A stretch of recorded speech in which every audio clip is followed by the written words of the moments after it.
Hello friends, नमस्कार दोस्तों। Accounting concept के इस वीडियो में आप सभी का बहुत बहुत स्वागत है, कॉमर्स के सारे स्टूडेंट्स का। देखिए, श्री कृष्ण जी ने गीता संदेश में कहा है कि जिसका जन्म हुआ है उसका मरण भी निश्चित है और जिसका निर्माण हुआ है उसका विनाश भी निश्चित है।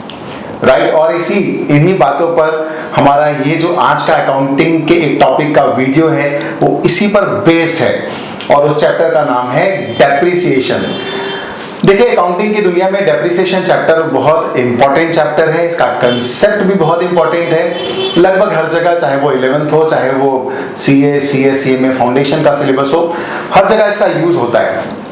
और आज के वीडियो में हम डिस्कशन करेंगे डेप्रिसिएशन के बेसिक फीचर्स के बारे में, उसके कैरेक्टरिस्टिक्स के बारे में, उसके रीजंस के बारे में और उसके मेथड्स के बारे में और फैक्टर्स के बारे में।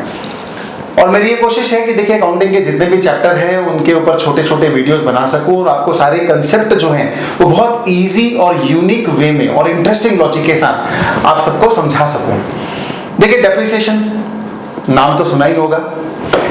डेप्रिसिएशन का मतलब डेफिनेशन वाइज अगर हम जाएंगे तो permanent and continuous decrease in the value of fixed asset is called depreciation. कभी भी कोई भी अगर फिक्स्ड एसेट आपके पास है बिजनेस में और उसमें अगर परमानेंट और कंटिन्यूअस डिक्रीज हो रहा है उसकी वैल्यू में, तो हम उसको डेप्रिसिएशन बोलते हैं। सिंपली बोल सकते हैं decrease in the value of asset is depreciation. Right. अब देखिए, जैसे मैंने आपको बताया था कि हर किसी की लाइफ जो है वो एकदम सर्टेन है।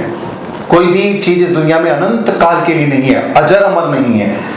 मैंने आपको बताया था, श्री कृष्ण जी का गीता में संदेश है कि जिसका निर्माण हुआ है उसका विनाश भी निश्चित है। जो आज है वो कल नहीं रहेगा और परिवर्तन ही संसार का नियम है। राइट। जैसे फॉर एग्जांपल आप कोई भी एसेट ले लीजिए, कोई भी, सबकी लाइफ जो है ना वो एक पर्टिकुलर टाइम के लिए ही है। आप देख लीजिए, कोई बिल्डिंग है, कितने साल रहेगी? 100 साल, 200 साल, ज्यादा से ज्यादा। आप कोई मशीन ले लीजिए, कितने साल चलेगी? 10 साल, 15 साल, 20 साल, ज्यादा से ज्यादा। कोई फर्नीचर ले लीजिए आप, कितने साल चलेगा फर्नीचर? 5 साल, 10 साल, 12 साल, 15 साल। राइट। उसके बाद अल्टीमेटली उसकी लाइफ खत्म हो जाएगी, उसकी यूटिलिटी खत्म हो जाएगी, उसकी यूजफुल लाइफ खत्म हो जाएगी। राइट। तो इसी कंसेप्ट पर बेस्ड ये चैप्टर है कि हम जब बिजनेस में कोई भी एसेट यूज करते हैं, परचेज करने के बाद में यूज करते हैं, तो उसकी वैल्यू धीरे धीरे कम होती है। धीरे धीरे क्यों कम होती है? मान लीजिए, फर्नीचर का एग्जांपल ले लीजिए। अब आपके पास कोई फर्नीचर है, तो कल्पना कीजिए आपने वो फर्नीचर लिया और मान लीजिए उसकी लाइफ है 10 साल। तो क्या ऐसा होगा कि 10 साल उसकी लाइफ है तो अचानक से 10 साल के बाद अचानक से एक विस्फोट हो जाएगा फर्नीचर में? राइट। और वो जीरो हो जाएगा? ऐसा होगा नहीं, क्योंकि 10 साल यूजफुल लाइफ है। 10 साल के एंड के बाद वो काम नहीं रहेगी आमतौर पर। ठीक है। तो इसका मतलब क्या वो 10 साल के बाद ही पूरा जीरो होगा? नहीं, वो रोज हर साल धीरे धीरे धीरे पुराना होता जाएगा। उसकी वैल्यू भी क्या होती जाएगी? कम होती जाएगी। और हर साल का मतलब क्या? साल के आखिरी दिन में 31st की नाइट में ऐसा होगा? बिल्कुल नहीं। हर साल मतलब हर महीने होगा। और हर महीने का मतलब क्या? हर हफ्ते होगा। और हर हफ्ते का मतलब क्या? हर दिन होगा। और हर दिन का मतलब क्या? हर घड़ी हर पल होगा। राइट। तो आपने गाना सुना होगा ना, हर घड़ी बदल रही है रूप जिंदगी। तो वैसे ही हर पल, हर घड़ी, हर दिन, हर हफ्ते, हर महीने जो एसेट, इसकी वैल्यू धीरे धीरे गिरती जाती है, एसेट पुरानी होती जाती है। और इसी परमानेंट और continuous decrease in the fixed asset is called depreciation. इसको हम डेप्रिसिएशन बोलते हैं। तो ये हो गया डेप्रिसिएशन को बहुत इजी तरीके से समझने का तरीका कि हम डेप्रिसिएशन अल्टीमेटली बोलते हैं किसको है। अब देखिए, ये जो डेप्रिसिएशन है, क्या ये मैंने जैसा आपको एक्सप्लेन किया कि ये slow and gradual decrease in the value of asset है, धीरे धीरे होता है। और आपने एक गाना भी सुना होगा, मैं आपको जब एक्सप्लेन करता हूँ तो बहुत सारे गाने भी मेरे दिमाग में आते जाते हैं। राइट। कि हौले हौले से वैल्यू गिरती है, हौले हौले लाइफ कम होती है।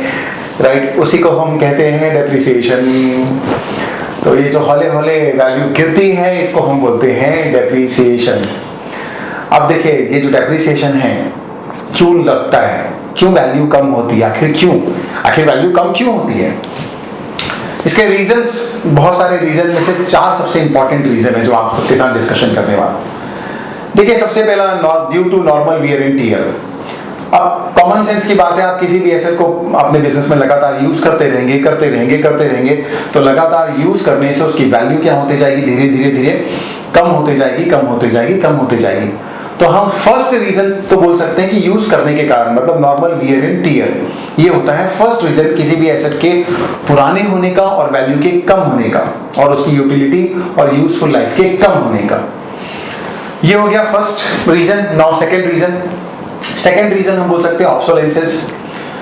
देखिए क्या होता है कि कई बार हम जब किसी एसेट को परचेज करते हैं, उसको बिजनेस में यूज करना शुरू करते हैं, साल 2 साल 3 साल 4 साल निकल जाते हैं।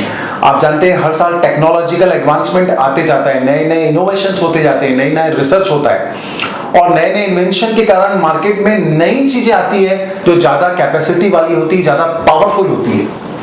अब वो नया मॉडल आ गया, नया इन्वेंशन आ गया, उसकी वजह से जो पुराना है उसकी वैल्यू क्या हो जाती है, कम हो जाती है। तो ये सेकंड रीजन हम बोल सकते हैं ऑब्सोलेंसेस, और जिसकी वजह से नए इन्वेंशन होने की वजह से पुरानी चीजों के रेट अपने आप गिर जाते हैं। तो ये हो सकता है हमारा सेकंड रीजन।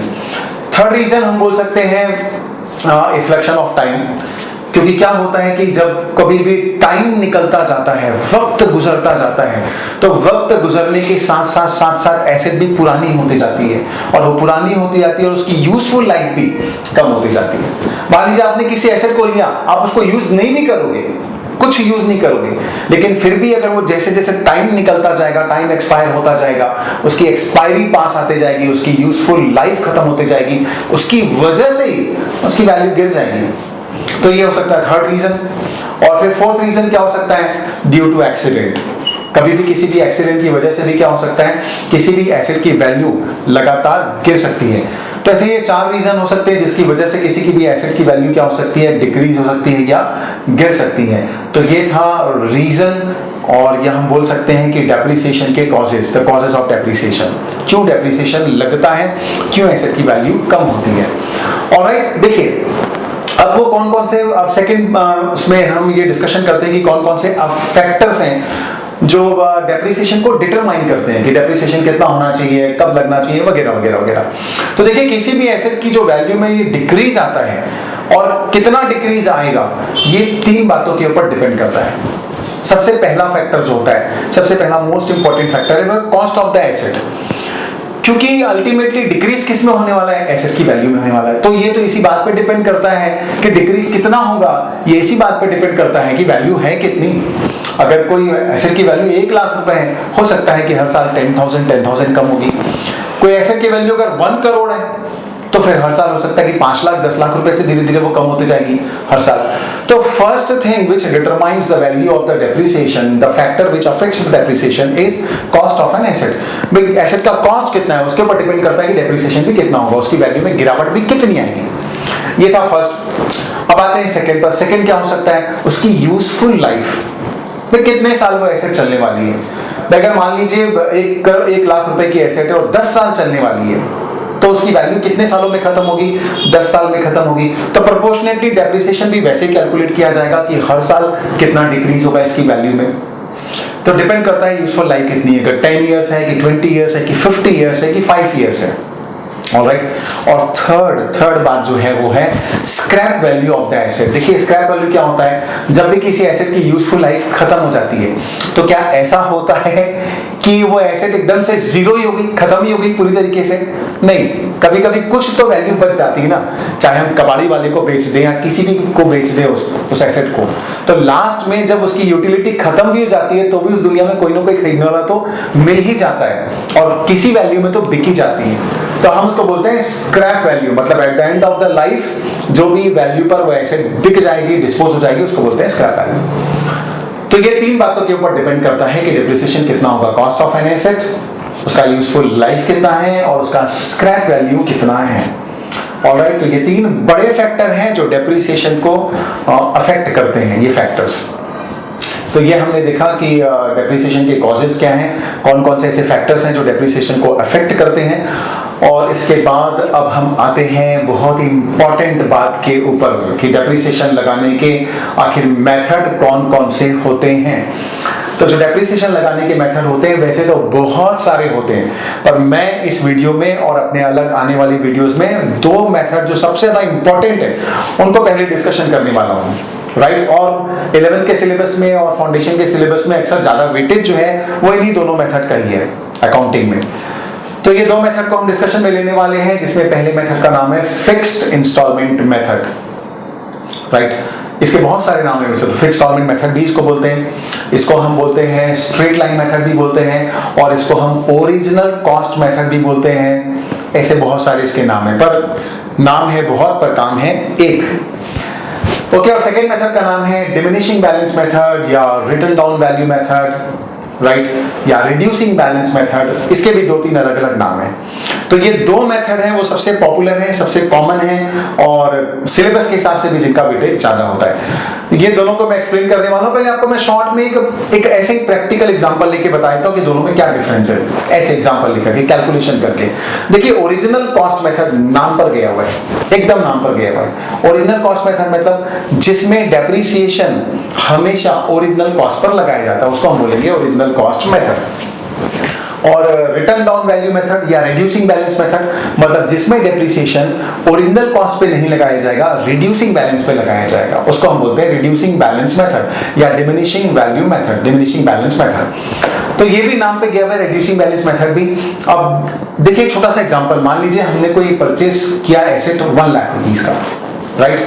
कितने का एसेट परचेस किया? 1 लाख रुपीस का, और मान लीजिए रेट ऑफ डेप्रिसिएशन 10% है। तो हम जब फिक्स इंस्टॉलमेंट मेथड से डेप्रिसिएशन को कैलकुलेट करते हैं, तो नाम देखिए आप इसका क्या है, ओरिजिनल कॉस्ट मेथड या फिक्स इंस्टॉलमेंट मेथड। 10% डेप्रिसिएशन लगाना है, तो हर साल जो 10% डेप्रिसिएशन लगाया जाएगा वो किस पे लगाया जाएगा? ओरिजिनल कॉस्ट पर ही लगाया जाएगा, मतलब 1 लाख रुपीस के ऊपर लगाया जाएगा। तो 1 लाख रुपीस के ऊपर अगर आप 10% डेप्रिसिएशन लगाएंगे तो कितना होगा उसका 10%? 10,000, राइट। फिर नेक्स्ट ईयर 1 लाख में से 10,000 वैल्यू डिक्रीज हो गई, डेप्रिसिएशन लग गया, तो वैल्यू कितनी बचेगी अगले साल? 90,000 रुपीस। अब इस 90,000 पे फिर से डेप्रिसिएशन लगाएंगे, लेकिन 10% फिर से कैलकुलेट होगा 1 लाख पर ही। तो 10% कैलकुलेट करेंगे, 1 लाख का 10,000 आएगा डेप्रिसिएशन, फिर 90,000 में से 10,000 माइनस हो जाएगा अगले साल डेप्रिसिएशन का, फिर बचेगा एसेट का जो वैल्यू है वो बचेगा 80,000 रुपीस। फिर नेक्स्ट ईयर 10,000, फिर वैल्यू बचेगा 70,000, फिर नेक्स्ट ईयर 10,000 डेप्रिसिएशन अगेन, फिर वैल्यू बचेगा 60,000। तो ये इस मेथड में, फिक्स्ड इंस्टॉलमेंट मेथड में आप देखिए जो डेप्रिसिएशन का इंस्टॉलमेंट है वो फिक्स्ड है, हर साल 10,000 ही है, इसीलिए इसका नाम क्या है? Fixed installment method. और हर साल 10% हम किस पे लगा रहे हैं? 1 लाख के ऊपर, ओरिजिनल कॉस्ट के ऊपर। तो बिल्कुल नाम पर गया है ओरिजिनल कॉस्ट मेथड या फिक्स्ड इंस्टॉलमेंट मेथड। अब अगर यही रिड्यूसिंग बैलेंस मेथड पे हम डेप्रिसिएशन को चार्ज कर रहे होते तो 1 लाख रुपीस इसका वैल्यू है, इस पे 10% लगाएंगे हम फर्स्ट ईयर, तो फर्स्ट ईयर तो डेप्रिसिएशन आ जाएगा 10,000 रुपीस, ओके, हम चार्ज कर देंगे। नेक्स्ट ईयर वैल्यू जो बचेगी वो कितनी बचेगी? 90,000 रुपीस बचेगी। अब जो 90,000 रुपीस वैल्यू बची हुई है, नेक्स्ट ईयर जो डेप्रिसिएशन चार्ज किया जाएगा वो रिड्यूसिंग बैलेंस पर, मतलब जो रिड्यूस होकर के बैलेंस आया है 90,000 का, उस पे लगाया जाएगा। तो 90,000 का 10% लगाएंगे मतलब कितना होगा? 9,000। तो नेक्स्ट ईयर 90,000 में से 9,000 को माइनस करेंगे तो वैल्यू क्या बचेगी? 81,000 रुपीस। अब अगले साल जब डेप्रिसिएशन लगेगा 10%, तो किस पे लगेगा? 81,000 पर। हर बार जो करंट अपडेटेड वैल्यू आ रही है, जो रिड्यूसिंग बैलेंस आते जा रहा है, उसके ऊपर डेप्रिसिएशन चार्ज किया जाएगा। तो नेक्स्ट ईयर 81,000 के ऊपर हम जब चार्ज करेंगे तो आएगा 8,100 रुपीस, वो माइनस करेंगे, और वो माइनस करेंगे तो बचेगा 72,900, और नेक्स्ट ईयर 72,900 पर डेप्रिसिएशन लगेगा 10%, तो आएगा 7290। तो आपने देखा, सिंपल छोटा सा एग्जांपल, मैंने छोटे से एग्जांपल को लिया सिर्फ दोनों में डिफरेंस क्रिएट करने के लिए, कैलकुलेशन पॉइंट ऑफ व्यू से, राइट, कि कैलकुलेशन कैसे करते हैं। तो एक में हमेशा जो रेट है वो किस पे अप्लाई किया जाएगा? ओरिजिनल कॉस्ट पे, और दूसरे में जो रेट अप्लाई किया जाएगा वो रिड्यूसिंग बैलेंस पे, बचे हुए बैलेंस पे हर साल के। बस इतना सा ही फर्क है दोनों मेथड के कैलकुलेशन ऑफ डेप्रिसिएशन में, बस इतना सा ही फर्क है। ऑलराइट, चलिए इस वीडियो में मैं थ्योरी पार्ट चूंकि आपको ज्यादा एक्सप्लेन कर रहा हूं, प्रैक्टिकल क्वेश्चन मैं दूसरे वीडियो में लेने वाला हूं, स्ट्रेट लाइन मेथड से भी और रिटर्न डाउन वैल्यू मेथड से भी, दोनों मेथड से लेने वाला हूं। तो मैं आपको इस मेथड में थ्योरी का एक और इंपॉर्टेंट पार्ट भी एक्सप्लेन कर देता हूं, और वो पार्ट है आपका difference between the straight line method and WDV method. WDV method हम शॉर्ट फॉर्म में बोलते हैं रिटर्न डाउन वैल्यू मेथड। ये दोनों मेथड में जो फर्क होता है इसको हम फटाफट देख लेते हैं। चलिए कुछ पॉइंट्स है, कौन कौन से पॉइंट्स हम देख लेते हैं डिफरेंस के, उन पॉइंट को डिस्कशन कर लेते हैं। देखिए सबसे पहला पॉइंट है कैलकुलेशन ऑफ डेप्रिसिएशन। अभी आपने देखा इस एग्जांपल में कि जो कैलकुलेशन ऑफ डेप्रिसिएशन है वो फर्स्ट मेथड में हमेशा ओरिजिनल कॉस्ट के ऊपर होता है, जबकि सेकंड में जो रिड्यूसिंग बैलेंस है, बचा हुआ बैलेंस है, उसके ऊपर डेप्रिसिएशन का कैलकुलेशन होता है। तो ये था फर्स्ट डिफरेंस का point. Second, amount of depreciation. Amount of depreciation fixed installment method में क्या था, हर साल सेम अमाउंट था। और WD मेथड में आपने देखा इस एग्जांपल में हर साल सेम था, बिल्कुल नहीं, हर साल वेरी करता है और हर साल डेप्रिसिएशन का अमाउंट भी क्या होते जाता है, कम होते जाता है। इसमें कौन से बैलेंस में, और रिड्यूसिंग बैलेंस मेथड में, राइट। थर्ड मेथड पर आते हैं। थर्ड मेथड पे देखिए आप rate of depreciation, third point of difference. Third point of difference को हम देखते हैं कि रेट ऑफ डेप्रिसिएशन, अब देखिए रेट ऑफ डेप्रिसिएशन जो है वो यूजुअली स्ट्रेट लाइन मेथड में थोड़ा सा कम होता है और WD मेथड में थोड़ा सा ज्यादा होता है आमतौर पर, राइट। तो ये रेट ऑफ डेप्रिसिएशन का हो गया। Fourth, recognition, right. रिकॉग्निशन में हम ये समझ सकते हैं कि ये जो हमारा फर्स्ट मेथड है स्ट्रेट लाइन मेथड, ये इनकम टैक्स के द्वारा रिकॉग्नाइज नहीं है, अप्रूव नहीं है, इनकम टैक्स में इसे मान्यता नहीं दी गई है। और इनकम टैक्स से मान्यता किसे दी गई है, रिकॉग्निशन किसे दिया गया है, WD मेथड को, रिड्यूसिंग बैलेंस मेथड को दिया गया है। ऑलराइट। फिर effect on profit and loss account. Profit and loss account में इसका इफेक्ट क्या आएगा, इसका इफेक्ट ये आएगा क्योंकि इसमें डेप्रिसिएशन का अमाउंट जो होता है वो हर साल क्या होता है, सेम होता है, राइट। लेकिन रिपेयर का खर्चा जो है वो हर साल चेंज हो जाता है, जैसे जैसे मशीन पुरानी होती जाएगी तो रिपेयर का खर्चा बढ़ता जाएगा। तो मशीन के नाम से जो बर्डन है प्रॉफिट एंड लॉस अकाउंट में वो धीरे धीरे हर साल इसमें बढ़ता जाता है, क्योंकि डेप्रिसिएशन तो सेम है लेकिन मशीन जैसे जैसे पुरानी होती जाएगी रिपेयर का खर्चा बढ़ता जाएगा। जबकि WD मेथड में हर साल प्रॉफिट एंड लॉस अकाउंट में इफेक्ट ऑलमोस्ट बराबर होता है, क्योंकि शुरू में डेप्रिसिएशन रहेगा ज्यादा तो रिपेयर रहेगा कम, बाद में डेप्रिसिएशन हो जाएगा कम तो रिपेयर का खर्चा बढ़ जाएगा, तो वो दोनों क्या हो जाते हैं, उसमें बैलेंस हो जाते हैं, राइट। तो प्रॉफिट एंड लॉस अकाउंट में इक्वलाइज इफेक्ट आता है WD मेथड में। नाउ यूज, ये यूजुअली पेटेंट है, कॉपीराइट है, ऐसे एसेट्स के लिए ज्यादा यूज किया जाता है। और ये किस में यूज किया जाता है, जो बिल्डिंग है, मशीनरी है, उसमें सेकंड मेथड ज्यादा यूज किया जाता है। इजीनेस, कैलकुलेट करने में आसान कौन सा है, ओरिजिनल कॉस्ट मेथड, कोई झंझट ही नहीं है, हर साल डेप्रिसिएशन का अमाउंट सेम रहता है, राइट। जबकि WD मेथड थोड़ा सा कॉम्प्लिकेटेड लगता है लोगों को। Now cost of an asset, देखिए फिक्स्ड इंस्टॉलमेंट मेथड में किसी भी एसेट की कॉस्ट जीरो भी हो सकती है। हर साल डेप्रिसिएशन 10,000 लगाएंगे 1 लाख की मशीन पे तो 10 इयर्स के बाद क्या हो जाएगा, जीरो हो जाएगा वैल्यू। लेकिन WD मेथड में कभी भी उसका बैलेंस जीरो नहीं होता। तो ये था डिफरेंस, किसके बीच था डिफरेंस, ये फिक्स्ड इंस्टॉलमेंट मेथड और WD मेथड के बीच में। तो आपने देखा कि डेप्रिसिएशन हम जिसको बोलते हैं, और डेप्रिसिएशन का डेफिनेशन की permanent and continuous decrease in the value of asset is depreciation. और डेप्रिसिएशन को मैं जब एक्सप्लेन करता हूं तो मेरे दिमाग में कई गाने याद आते हैं मेरे को जो इससे कोरिलेट होते हैं कि दिन महीने साल गुजरते जाएंगे, हम एसेट को यूज करते जाएंगे, वैल्यू तो गिरेगी ही, लाइफ भी खत्म होगी। तो अब हम ये देखते हैं इस डेप्रिसिएशन के चैप्टर में जर्नल एंट्री क्या पास होती है अकाउंटिंग में, ये भी डिस्कशन कर लेते हैं। देखिए बहुत लिमिटेड ट्रांजैक्शन है, उसकी लिमिटेड जर्नल एंट्री है। सबसे पहले देखिए एसेट को परचेज करेंगे हम, तो एसेट को परचेज करेंगे तो asset account debit to cash, क्योंकि एसेट आ रहा है तो एसेट डेबिट हो जाएगा। कैश जा रहा है या बैंक से पेमेंट कर रहे हैं चेक से तो बैंक क्रेडिट हो जाएगा। तो asset account debit to cash oblique bank. अब इसके बाद देखिए कई बार क्या होता है कि एसेट को परचेज तो करते हैं लेकिन एसेट को लाके इंस्टॉल करना पड़ता है अपने बिजनेस लोकेशन पे, उसमें भी एक्सपेंसेस होता है। तो वो एक्सपेंसेस भी एसेट की कॉस्ट में जोड़े जाते हैं। अब फॉर एग्जांपल 1 लाख की मशीन खरीदी और 10,000 रुपए मशीन के इंस्टॉलेशन पे लग गए, तो मशीन कितने की पड़ी, 1,10,000 की पड़ी ना, मशीन की कॉस्ट तो 1,10,000 कहलाएगी। तो हम वो जो एक्सपेंसेस हैं इंस्टॉलेशन के वो भी उसमें ऐड कर देते हैं। तो ऐसा कोई एक्सपेंडिचर होगा तो उसके लिए हम जर्नल एंट्री पास करेंगे। Again asset account debit to cash, क्योंकि ये एक्सपेंडिचर भी एसेट में ही जाएगा इसलिए एसेट डेबिट होगा, और कैश जा रहा है इसलिए कैश क्रेडिट हो जाएगा, राइट। अब देखिए ईयर के एंड में डेप्रिसिएशन चार्ज करते हैं। देखिए ये जो डिक्रीज होता है वैल्यू ऑफ एसेट में, ये वैसे तो होता तो हर महीने हर दिन है, पर अब रोज रोज तो डेप्रिसिएशन चार्ज नहीं कर सकते ना। तो हम डेप्रिसिएशन चार्ज करने के लिए जब अकाउंटिंग ईयर हमारा एंड होता है ईयर के एंड में उस दिन ही पूरे साल भर का डेप्रिसिएशन एक दिन में चार्ज कर लेते हैं। तो उस दिन डेप्रिसिएशन की क्या एंट्री पास करते हैं? डेप्रिसिएशन अकाउंट डेबिट करते हैं और टू करते हैं एसेट। डेप्रिसिएशन अकाउंट क्यों डेबिट होता है? क्योंकि डेप्रिसिएशन हमारे लिए एक्सपेंडिचर है, एक प्रकार का एक्सपेंसेस है बिजनेस का।